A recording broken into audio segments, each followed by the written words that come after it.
But we all know what a 7-foot or 8-foot fence looks like on a lot.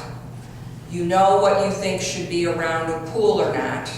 We know how many families we have in this community. Those are the types of things we need to look for. And we may go back to Bob and say, here's our concern.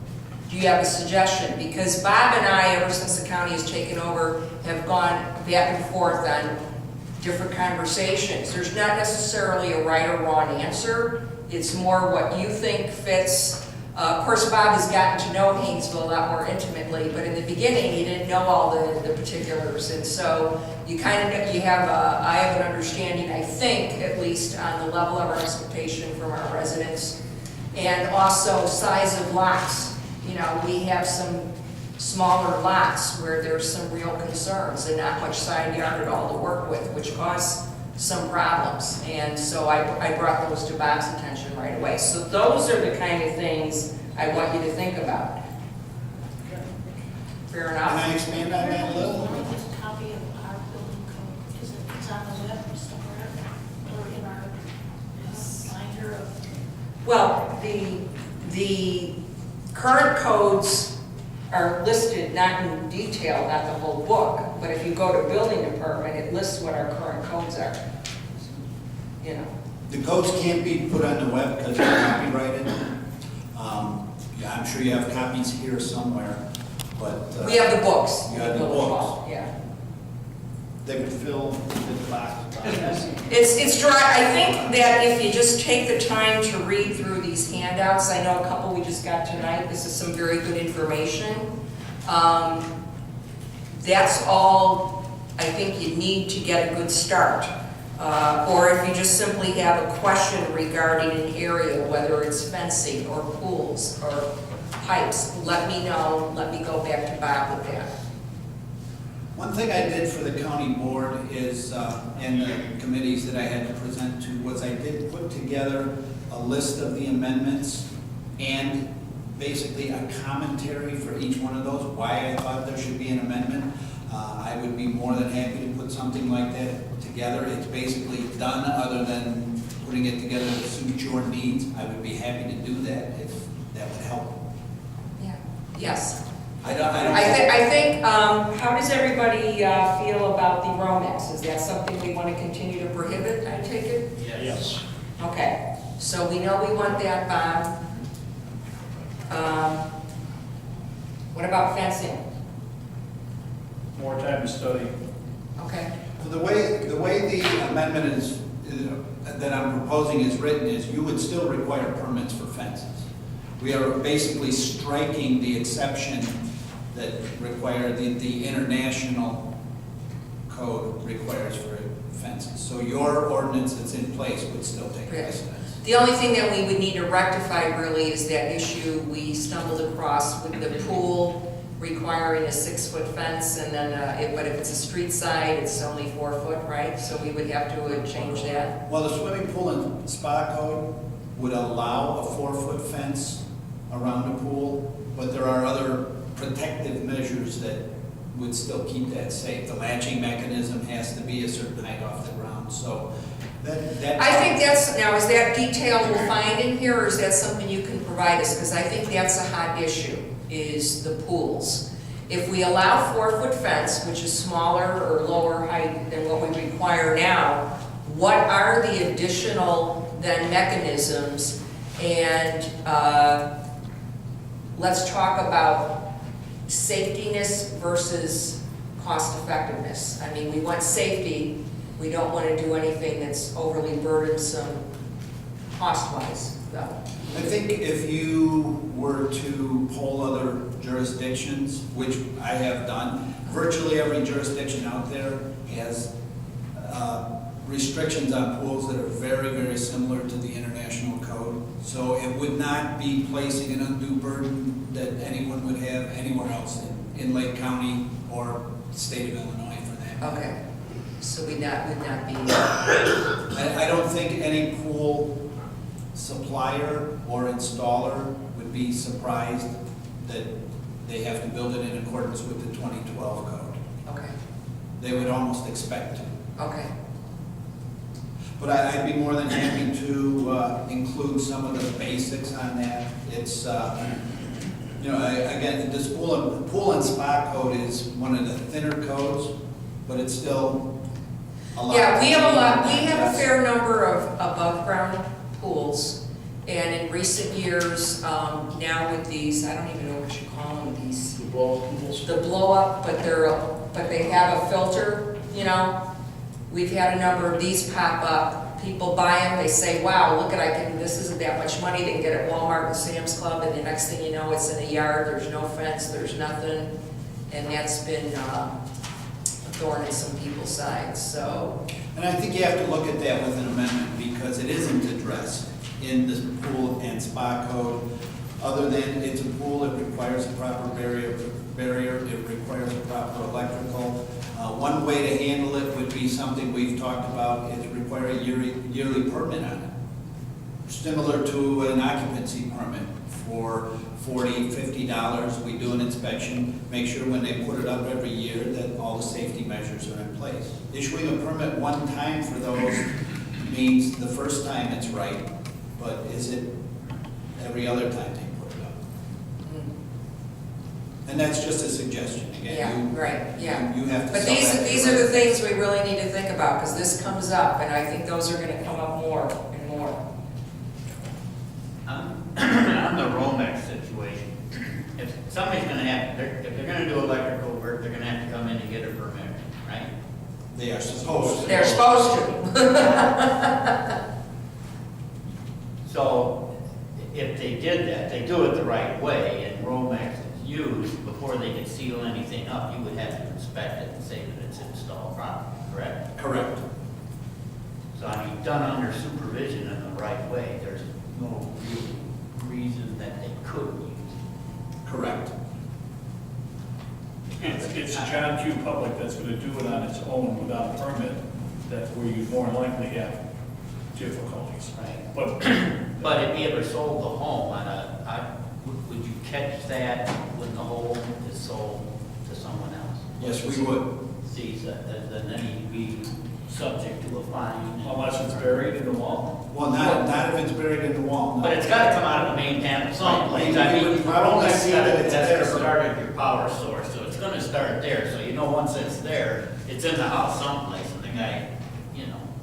The trouble is, do you make someone gut their house or their basement that they finished without a permit be during an occupancy inspection right before they're gonna close, or possibly Well, close? that would be the guy that put it in without a No, I permit. That would be agree. I his agree. He problem, deserves it. basically. Yeah. Whether they eat that cost on the, for selling it to the new owner to have it replaced or done right, make sure it's done right. Like I say, if it's done right, there's not going to be a problem with it, but I understand the permit issue, but just one, I mean, it's either way. Well, we can also check with our immediate neighboring villages to see what they have. Do you know offhand, Bob? I honestly don't. Round Lake Beach, I believe, does not allow it. I don't know about the rest, Round Lake Heights, Round Lake Park, et cetera. I have no idea. It's probably easiest just not to allow it. Yeah, I don't think Gray's Lake allows it, and I was gonna say I didn't think the beach allowed it, but I can confirm that. It would not come as a huge shock to most contractors, both remodeling and new home builders, that you don't allow it, because so many communities do not. Again, it's gonna be the homeowners typically who use it. We don't even have that many electricians in Lake County who like to use it. They're used to using pipe, they prefer to use pipe. We do have issues when people who are not familiar with installing it, even electricians, are not getting it right many times because they're not that familiar with it. A good Romex job, you have to go to Wisconsin to see that generally, because they use it every day, so they know what to do. In Illinois, they typically don't. They cram too many wires through too small of a hole. They don't use what are called cable stackers when they have multiple wires running in a stud cavity, so they've got them all spiked together. All right, now you're losing me, Bob. Okay, I know, it's getting too technical, I know. Okay, so,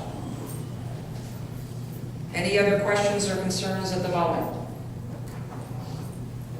I'm gonna read this, I'm gonna fine tune this with Bob. Bob, you and I will put something together, I think. Sure. Between now and the next meeting. Don't wait till the next meeting to let me know your questions or thoughts or additional concerns. So email me right away, call me, let me know. There's no such thing as a stupid question. Well, Bob, thanks for putting this all together. I greatly appreciate it. We'll continue to work on that, and we're going to move on the agenda. You're welcome. If you would like to go home, you can leave. I haven't had dinner yet. Oh my God, take another piece of cake for the road then. I'm gonna leave the rest of these for you. Okay, wonderful. Thank you, Bob. Okay, item number 2 is a motion to approve the village insurance with the Illinois Municipal League Risk Management Association. So moved. Second. Question.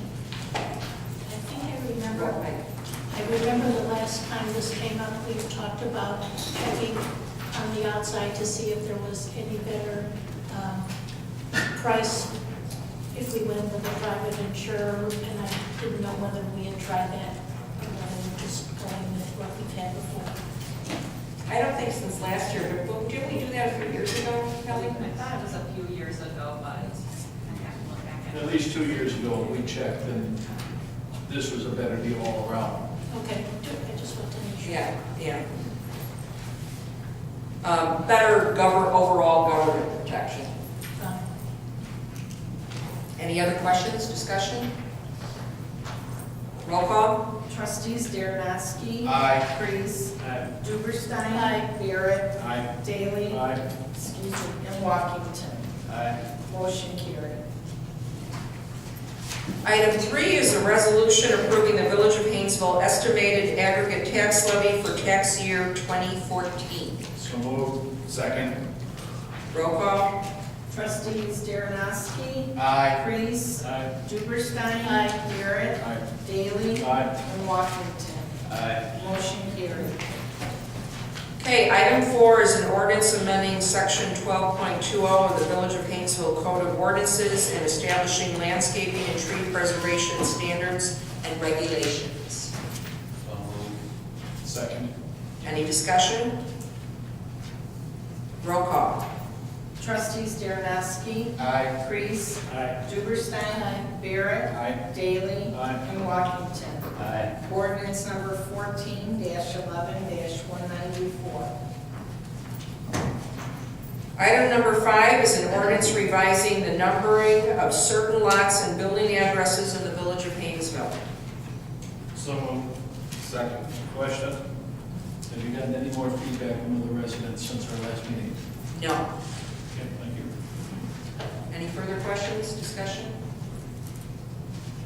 Roll call?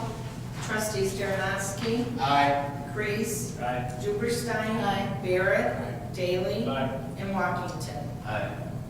Ordinance, motion carried. Ordinance 14-11-195. Okay, moving right along, item 6 is a motion to approve the license agreement storage space between the Village of Hainesville and Schilt Snow Plow. So moved. Second. Roll call? Trustees Darrenowski. Aye. Freeze. Aye. Duberstein. Aye. Barrett. Aye. Daly. Aye. And Walkington. Aye. Motion carried. Okay. Item 7, an ordinance amending section 13.2 of the Village of Hainesville Code of Ordinances governing delinquent water bills and shut-off of water service. So moved. Second. Who seconded? John. Thank you. Any discussion? Roll call? Trustees Darrenowski. Aye. Freeze. Aye. Duberstein. Aye. Barrett. Aye. Daly. Aye. And Walkington. Aye. Motion carried. 14-11-196. Item 8 is SSA tax levy discussion. As you read in my note, I think everybody recalls the issue that came up last year with the Conservancy easement project and advice from our attorney. So our recommendation is to levy for about the same amount as we did last year. And then I think as moving forward, as we get this project under control, we can look at maybe getting a stewardship plan quote and talk to Jim Rock, have some discussion with him about maybe then lowering the amount that we need to levy each year. Are there any further questions or comments on this issue? Otherwise, we're looking at having, 20,000. What does that break out to per individual residence or owner, property owner? That's the unique thing in this discussion. For a number of years since I've been on board, we did not charge it at all. Okay. Then we found out that we had to, we went to 25, I think it was 25 per household. Then our attorney informed us that, or no, it was the assessor's office at Kathy Kelly, and let us know that we had to charge based on the value of the house.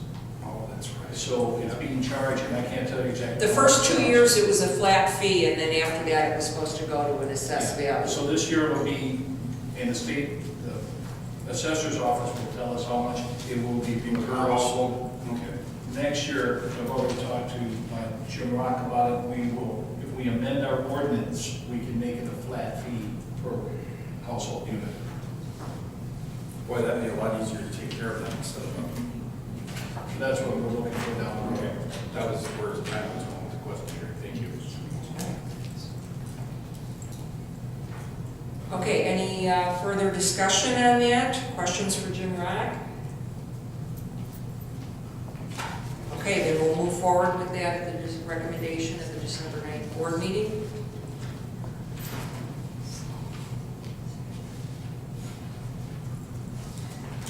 Okay, Motion to adjourn? Second.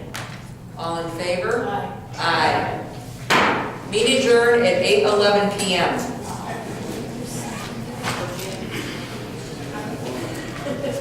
Second. Everyone.